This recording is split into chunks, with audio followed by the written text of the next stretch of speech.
E aí, Dev, beleza? Seja bem-vindo a mais um Café com Dev. Você já usou um aplicativo de delivery, fez uma compra online, assistiu um stream. Tudo isso funcionou graças ao trabalho do desenvolvedor back-end. Quando o front-end cria o que o usuário vê, o back-end é responsável por toda a lógica que acontece por trás no bastidores. Neste vídeo eu vou mostrar para vocês exatamente o que aprender para seguir essa carreira. Roda a vinheta. E vamos começar pelo o que faz um programador back-end, né? Ele é responsável pela regra de negócio, cadastro e login de usuário, banco de dados, API, segurança e comunicação entre sistemas. Em outras palavras, ele faz a aplicação realmente funcionar, né? Que antes de qualquer linguagem, para você ser um back-end, você precisa aprender a lógica, né? Que aqui você entende como resolver problemas usando a programação, né? Que aí você estuda variáveis, condições de if, else, laços de repetição, função, arraias, objetos, algoritmos, que essa é a base de toda a carreira de back-end, né? Escolher uma linguagem de back-end, porque assim não existe apenas uma para cada coisa, não.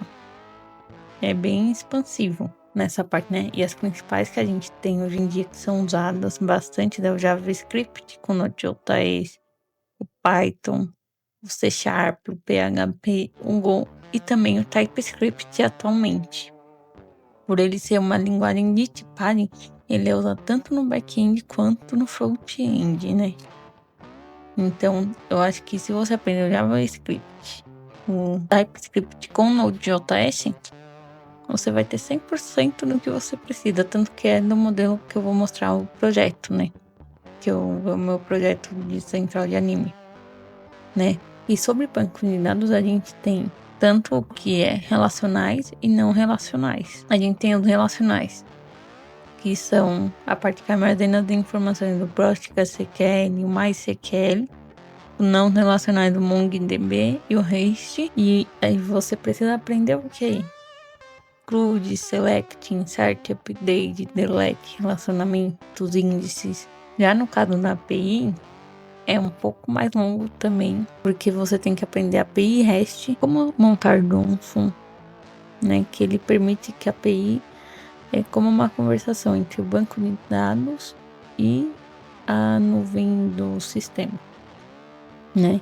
O método de HTTP, que é o que a gente tem no site normalmente, do HTTPS, o GET, o POST, o PUST, o PAST, o DELETE, o status code, o versionamento e depois disso estudar o GRPT, que é CQL, né? Como todos, como eu disse no outro, acho que é a base de todo qualquer curso, de todo programador deve saber fazer, é mexer no GitHub, né? Para começar a publicar seu portfólio, né? Que eu não vou nem passar em questão sobre o que é aprender de GitHub, que eu acho que isso daí é básico demais. E daí dá pra gente fazer um vídeo só sobre isso, falando do básico no básico. Do GitHub, comandos, linha de comandos. Isso que hoje em dia a gente consegue fazer comando direto no GitHub, então é diferente, né? A gente também tem aplicações reais, né? De autenticações, que é login, cadastro, REST de senha, que é aquela senha de vários números. Já WT, Cook, Session, ou Auth do Google, né? Sem isso não dá para criar criação profissional. Tem a segurança, que não é opcional, que eu sei que eles injetam, o XSS, o CSRF, o Core, que é o que eu estou usando nesse projeto, a criptografia, validação de dados, o RET, limite. Quanto mais cedo aprender segurança, com certeza é melhor. E o mais importante que a maioria das vagas vem é os testes, né?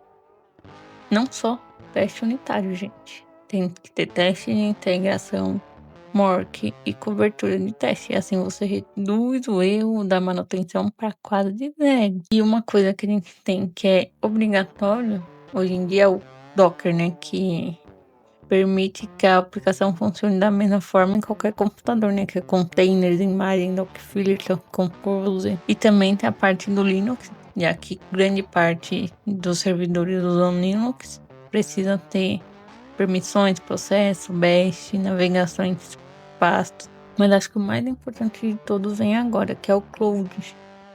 Ai, Aline, o que seria o Cloud? O Cloud é a nuvem, que a mais popular, que eu acho que todo mundo conhece, é a AWS, quer dizer, a AWS, que é da Amazon.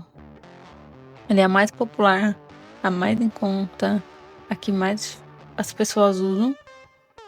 Tem a Azure, tem o Cloud, a Highway, o Render, assim. E a AWS tem cursos gratuitos para você aprender como mexer. Então, assim que acabar esse vídeo, vai lá, pega o seu cadastro na Amazon, se você já fez compra, cria lá seu login e senha e vai fazer o cursinho. E ainda tem certificado, gente, tem evoluções. E também você precisa aprender o conceito de deploy, servidores, DNS, variáveis de ambiente, né? E com isso a gente acaba estudando arquitetura, Clean Architecture, Solid, Design Patterns e microserviço. E qualquer desenvolvedor começa inicialmente fazendo. E a minha sugestão é que vocês façam uma API de filme, de série, de anime até. A que eu vou mostrar pra vocês é uma API de anime. Agenda de contatos, sistema de delivery, um blog completinho. E essa daqui é a minha API de animes. Se você tá gostando desse vídeo, deixa seu like, se inscreve no canal e me conta que você já trabalhou numa API sozinha ou sozinho. E a nossa API, nossa, agora que eu... A gente parou no Naruto, que como eu tô seguindo também, vocês devem estar perguntando, nossa, Aline, pra que tem tanta temporada assim? Naruto, né? Porque eu dividi ele conforme o TV Movie, que lá tem o anime dividido conforme temporada. Aí tá desse jeito. Tanto que o próprio Naruto Shippuden também tá dividido. E aqui, vamos lá. Eu vou explicar um pouquinho dessas pastinhas aqui para vocês. Aqui são as entidades que seriam a base de dados. E aqui são os relacionamentos onde a gente vai pôr o relacionamento, conectar os dados entre si. Para isso a gente vai usar o TheBeaver como plataforma para visualizar o PostgreSQL de maneira fácil e rápida, mas lembrando que dá para usar outros SQL que você quiser, qualquer um, pelo TheBeaver. E ele, por enquanto, eu tô usando a versão grátis mesmo. Tá iniciando o servidor. Como vocês podem ver aqui, todos têm um padrão a seguir. E esse padrão é sempre necessário. O TheBeaver aqui, ele, depois a gente atualiza, ele tem muita atualização. Aqui, ó, ele mostra as suas conexões, o banco de dados, que, né, que a gente define como padrão. Mas a minha sugestão para você que quer começar uma API, tá em dúvida se, eu vou fazer o teste na API normal. Não, faça uma API de teste.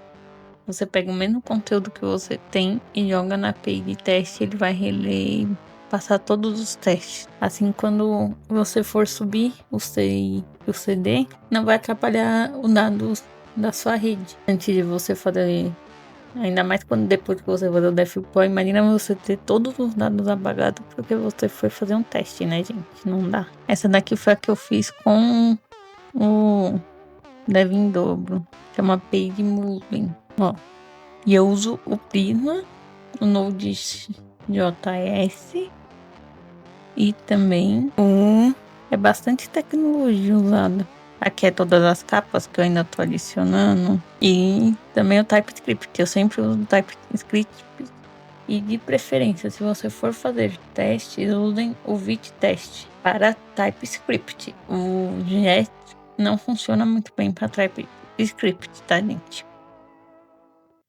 Aqui tá toda a configuração. E é isso, gente. Basicamente, uma API. Que se vocês quiserem ver ela, vai ficar o link aqui na descrição, tá? Da central de anime, dá lá a sua estrelinha, ajuda a API pra frente, que eu acho que eu vou fazer ela em breve virar um open source pra aumentar mais a quantidade de animes, né? Tô pensando ainda, porque primeiro eu tenho que pôr ela no ar, né? A primeira parte do processo é isso. Mas comenta aí, deixa seu like, se inscreve no canal e me conta aqui. Você já fez uma API? Você gosta mais do back-end, front-end? Ou você é mais full stack? E não próximo, sem ser no próximo vídeo, no outro, eu vou falar do full stack no geral. Que no outro eu tenho que falar sobre uma coisa muito importante que eu já falei aqui no canal, mas no próximo, sem ser nesse café 45, no 48, eu vou falar sobre o full stack no geral, tá? Então se inscreve no canal, deixa seu like, comenta aí. O que você mais gosta de programar? Back-end? Ou você é mais da iDrive? Que nem a gente tá fazendo o Abstract. Beijos. Até o próximo Café com Dev.